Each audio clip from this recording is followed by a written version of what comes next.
इमामबाड़ों के शहर कहे जाने वाले लखनऊ के सबसे खूबसूरत इमामबाड़ों में से एक है शाहनजफ। नवाब गाजीउद्दीन हैदर की 1818 में बनवाई हुई ये इमारत इराक के हजरत अली के मकबरे की प्रतिमूर्ति भी है। गुंबद और दो खूबसूरत बड़े भव्य गेट वाली ये इमारत इमामबाड़ा होने के साथ साथ गाजीउद्दीन हैदर का मकबरा भी है, जिसमें गाजीउद्दीन हैदर के साथ साथ उनकी बेगम मुबारक महल और दो अन्य बेगमों की भी मज़ारें हैं। अपनी सुंदरता और नवाबों के इतिहास से जुड़ा ये खूबसूरत इमामबाड़ा जंग आजादी का भी गवाह रहा है।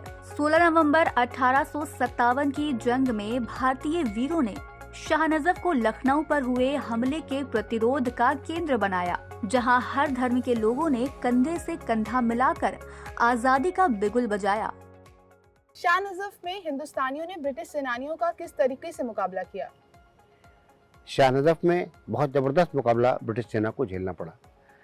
सिकंदराबाद की लड़ाई जीतने के बाद वह आगे बढ़ रहे थे, लेकिन शाहनजफ में जैसा कि मैलिसन ने अपनी पुस्तक म्यूटिनी ऑफ इंडिया 1857 में लिखा है, वह रुक गए और आगे नहीं बढ़ पाए, जैसा कि इस पुस्तक के उदाहरण से हम लोगों को पता चल सकता है। ब्रिटिश सेनाओं के 3 घंटे तक शाहनजफ की ओर भीषण हमले का कोई नतीजा नहीं निकला। उससे भी ज्यादा ब्रिटिश सेना के लिए परेशानी की बात ये थी कि वह जिधर से शाहनजफ पर हमला करने आए थे वह भी पूरी तरह जाम हो गया था। अब तो पीछे हटना भी संभव नहीं था। पील की एक गाड़ी जिस पर रॉकेट थे वह भी नष्ट हो गई थी। तेजी से ब्रिटिश सिपाही मारे जा रहे थे। विलियम पील का चेहरा उदास हो गया था। भारी तोपें भी शाहनजफ की तगड़ी दीवारों का कुछ भी नहीं बिगाड़ पा रही थी। मिडलटन की बैटरी, तिरान बेवी हाईलैंडर और सिख सिपाही, यहाँ तक कि पील की भारी तोपें भी शाहनजफ को भेदने में असफल थी। क्या भारतीय आजादी के लड़ाकों ने उस समय तीर धनुष का भी प्रयोग किया था? एकदम। मिशेल, जो 93rd हाईलैंडर में सर्जेंट थे, अपनी पुस्तक में उन्होंने उसका बड़ा लोमहर्षक वर्णन किया है कि किस प्रकार वह आश्चर्यचकित रह गए। उनके साथियों को लगा कि क्या हो रहा है जब तीर सरसराते हुए तीर उनके ऊपर आने लगे। अपनी पुस्तक में उन्होंने इसका बहुत अच्छा वर्णन किया है कि किस प्रकार भारतीय सैनिकों ने बंदूकों की गोलियों के साथ साथ तीर धनुष का भी इस्तेमाल किया और ब्रिटिश सेना को आगे बढ़ने से, शाहनजफ में घुसने से रोक दिया। शाहनजफ की रक्षा करने वाले हिंदुस्तानियों में बहुत से लोग धनुष बाण लिए हुए तीर चला रहे थे। सार्जेंट डेनियल व्हाइट ने जरा सा अपना सिर दीवार के बाहर उठाया कि एक सरसराता हुआ तीर उनकी टोपी में जा घुसा। टोपी के कारण वह बच गए, लेकिन चकित होकर वह चिल्ला पड़े, आज के जमाने में भी धनुष बाण? क्या हम रॉबिन हुड के जमाने में हैं? सर, ब्रिटिश तोपखाने और गोलीबारी के सामने उस समय हिंदुस्तानियों ने कैसे उन्हें शाहनजफ में सामने से जाने से रोका? बहुत अच्छा सवाल पूछा आपने। ब्रिटिश तोपें आग उगल रही थी, शाम ढल रही थी, लेकिन हिंदुस्तानी सिपाहियों का जोश कम नहीं हो रहा था। उनके एक हाथ में तलवार और दूसरे हाथ में जलती मशालें थी। आगे वाली दीवार कुछ टूट रही थी, लेकिन उसके पीछे भी एक दीवार थी जहां भारतीय सैनिक धनुष बाण तीरों से, बंदूकों से गोली चलाकर ब्रिटिश सिपाहियों को रोक रहे थे।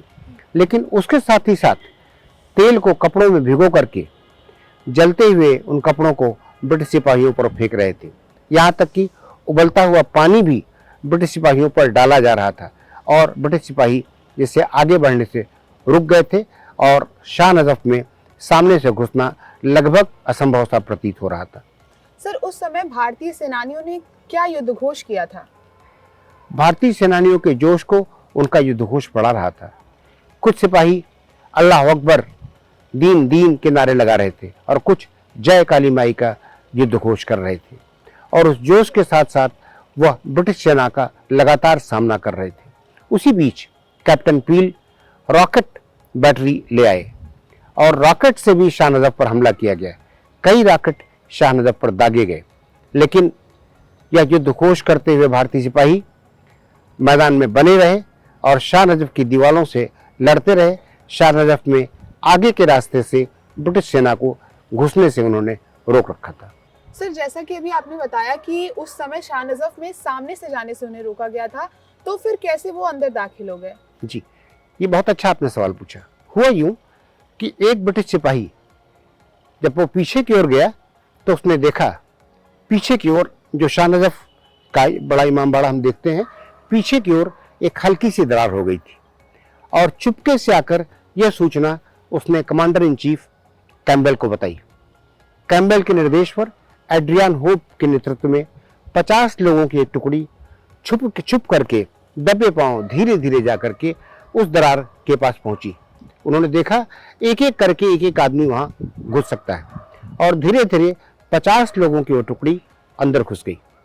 सारी की सारी भारतीय सेना, भारतीय लोग, लड़ने वाले लोग सामने की ओर आए हुए थे ब्रिटिश हमले को रोकने के लिए। जब उन्हें लगा कि वो दोनों ओर से फंस गए हैं, पीछे की ओर से एड्रियन होप की टुकड़ी और सामने से ब्रिटिश तोपें, तो उन्होंने एक स्ट्रेटजिक रिट्रीट किया। उन्होंने फैसला लिया कि आने वाली लड़ाइयों में लड़ने के लिए हमें अब पीछे हट जाना चाहिए। पीछे उस समय गोमती बहती थी। गोमती की ओर के रास्ते से वह लोग बाहर निकल आए और बहुत से लोगों ने गोमती में सीधे और कूदे और तैरते हुए गोमती से बच करके निकल आए। ब्रिटिश सेना का शाह नजफ पर कब्जा जरूर हुआ, लेकिन बहुत से भारतीय लड़ाकू अगली लड़ाई में लड़ने के लिए बच गए। 16 नवंबर 1857 को शाह नजफ की जंग में 600 से 700 हिंदुस्तानी स्वतंत्रता सेनानियों ने जान गंवाई। इस जंग में हिंदुस्तानी रणबांकुरों ने सीमित संसाधनों के बावजूद कड़ा मुकाबला किया। इसके बाद भी शाह नजफ आज बस एक इमामबाड़े के तौर पर जाना जाता है। ये वही मकबरा है जहां हर दिन लोगों के मेले तो लगते हैं, लेकिन शहीदों के बलिदान को याद करने वाला कोई नहीं जाता। ये वही शाह नजफ है जहां 600 से 700 वीरों की कुर्बानी के इतिहास को भुला दिया गया है। ये वही शाह नजफ है जहां हमारी आज की पीढ़ी को उस बलिदान की याद दिलाने वाला कोई विवरण नहीं है।